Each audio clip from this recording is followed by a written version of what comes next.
Hello, welcome back to our channel, Way Out Here.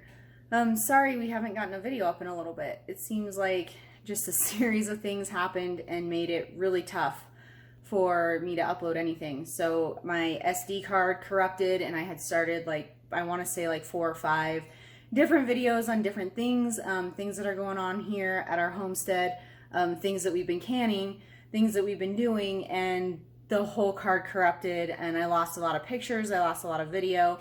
So that was kind of a bummer. And then in the process of trying to get a new SD card so that we could continue, the stomach flu hit our house. And I'm finally feeling better. My son's feeling better. He's at school today.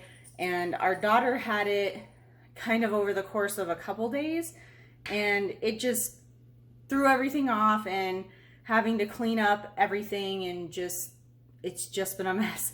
So hopefully, though, we're back in business now. I've got another SD card on the way, but hopefully this small one will help in the interim since the other one was corrupted. And I knew there was a possibility that one wasn't any good, and I tried to use it anyway, so it is what it is. Sorry about that.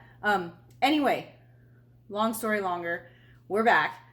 This video is going to be about our FIP warrior, and she has graduated to observation. Yay! So we're not injecting her anymore, and this happened Wednesday of last week, and I filmed an intro video, filmed her blood work, and then my SD card corrupted. So I'm gonna redo all of that so that everyone can see the progress that she's made and how the blood work will need to look before they graduate to observation. All right, so as you can see, this is Cherry's last blood work that we had done. This was on Wednesday, October 20th. Like I said, sorry about not sharing this sooner, just whole string of things happened. What we're really concerned about is this total protein, which is well below the too high mark, which is 8. She's at 7.6. But before, her globulins, which is here, was at 5.1. She's now at 4.7. So everything is in the normal range. And that's what they look for before they put you on observation. Excuse me. So the other thing that they always check, that the vet looks at, is this white blood cell count. The reason she looks at this white blood cell count is because if this is high, this can indicate some sort of a lingering infection. Luckily, hers is not high. As you can see, it's right in the middle of where normal would be. So everything else could be that's off, could be just dehydration or whatever. But those are the 3 things that I was told you need to look for. So anyone just starting this journey or going through this now, really focus on, when you get your blood work, the total protein and this globulin. So total protein is going to have to be below 8. Globulins are going to have to be below 5. So yeah, anytime anyone has any questions too, again, feel free to ask. Hopefully we'll get through observation without any problems. Anyone who has questions, feel free to ask, and I will have a couple of things available, hopefully for donation, like some of the syringes and medication, if we can get through observation. So the last thing about observation too is these weekly B12 injection shots. I just got these from the vet. There are people who say you can just buy this and give it to your cat. I haven't found anywhere that they will let you just buy it and have it shipped to your house and you can use the needles you already have. So we just got this from the vet. This is a prescription. This is the same B12 we gave her earlier, but once a week she'll get a B12 shot, and it's not that much. It's just this tiny, tiny little amount, which is nothing compared to what she was getting. And this tiny, tiny little needle. I don't know, let me see. So you can see it's so little compared to the shots she was getting. So that's something else. Once on observation, you're going to want to get the B12. You're going to want to go through your animal hospital or your vet to get that to support them during observation. So as the last little bit of our video, I just wanted to show you a little video clip of Cherry. So she's up to 10.2 pounds. She started this journey at 6 pounds. Kind of more like 9 pounds. So when she first went to the vet, she had a bunch of fluid in her belly, so she had wet FIP. That fluid was drained by the vet, and we took her home, actually took her home to die before I found this information out, make her comfortable. And then I did research instead of just letting her kind of go. before I found this medication. But anyway, so she started at 9 pounds. She went in, she had 3 pounds of fluid drained from her belly, and that fluid never came back. So she started this journey at 6.2 pounds, I believe, was her exact weight. She's now 10.2 pounds, and this is the heaviest she has ever been in her whole life. So she's ending this treatment journey like up almost a half a pound from where her standard weight was. She had never been much over 9.5 pounds before, ever. So this is good for her. She's kind of a small cat. It is what it is, and she's so cute. And you know, when you start to see that blood work come in and you start to see it improving and you start to really know that this medication is working and it's doing wonders for your cat, it makes things so much easier. And as you go through the journey, for anyone first starting, if you've just given the first couple of shots, it does get easier. You know, it really does. And as your cat improves, you will improve and you will know that you're doing the right thing. It is hard at first, and I get it. And you know that it hurts them and you know that they're in pain.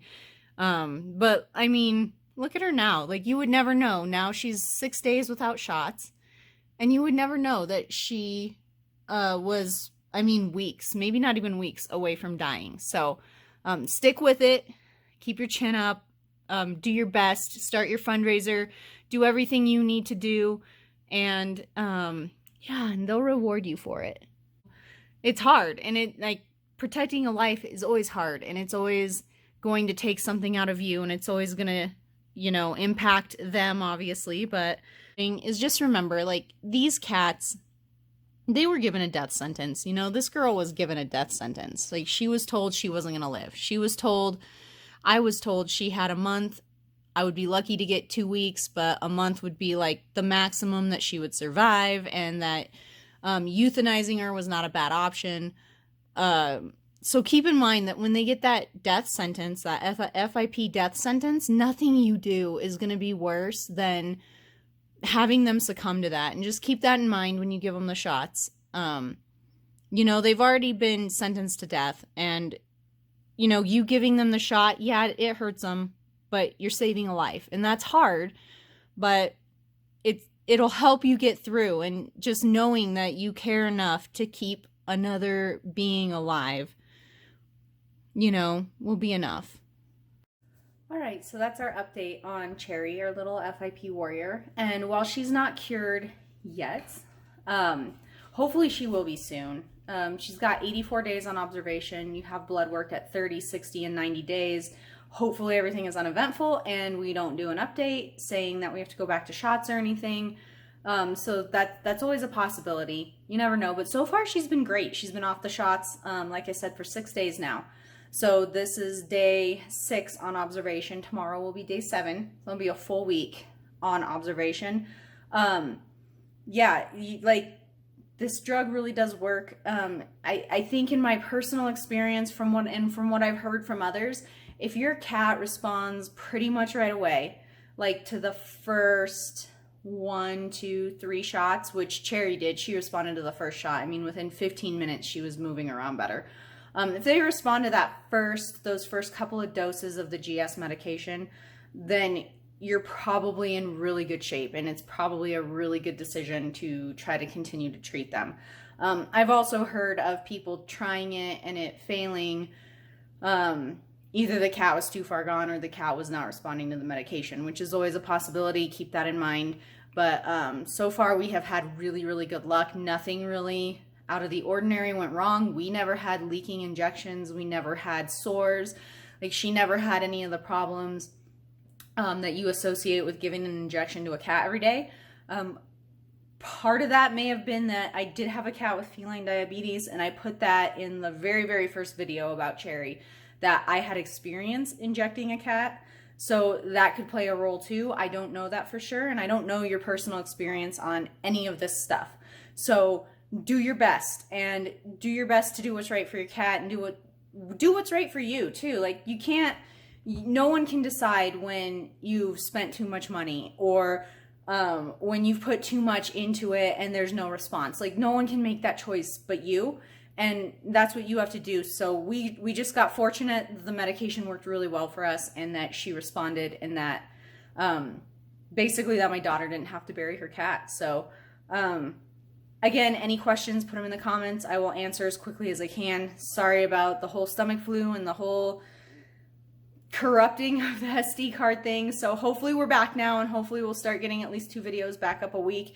And hopefully you won't hear anything from me until observation is over and she's been declared cured of FIP. So anyways, thanks for stopping by our channel, Way Out Here, and we hope you guys will come back and see how our little FIP warrior is doing. Hopefully you'll come back and see she's cured, and hopefully you'll come back and see all the other videos we have planned that I wasn't able to do because of the getting sick and then the SD card corrupting. So anyways, thanks for stopping by. Consider liking and subscribing if you want. From Way Out Here. Bye.